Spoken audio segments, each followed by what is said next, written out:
Good evening friends. இப்போ என்னோடய video shorts எல்லாமே பார்க்குறீங்க.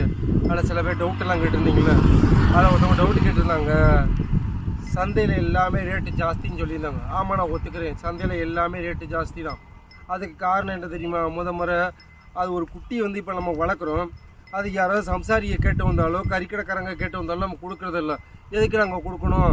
விலை நம்ம ரேட்டு ஏற்றியே சொல்கிறோம். அதே இது ஒரு வியாபாரி கேட்டாங்கன்னா உடனே அவங்களுக்கு நம்ம ஏதாவது பேசி அவங்களுக்கு அந்த பேச்சு திறமை ஜாஸ்தி, உடனே அதுக்கு நம்ம அந்த குட்டியை கொடுத்துட்றோம். இப்போ ஏன் அந்த குட்டியை சம்சாரிக்கிட்ட கொடுத்தா தான் என்ன? கொடுத்தா என்றைக்குமே ரேட்டு கூடாது.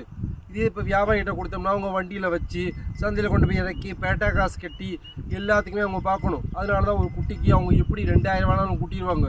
ஸோ அதனால தான் நான் சொல்கிறேன், சம்சாரிகளை கேட்டாலோ இல்லை கறிக்கடைக்காரங்கிட்ட கேட்ட கொடுத்தா மட்டும்தான் குட்டி விலை கணிசமாக இருக்கும் எப்பயுமே.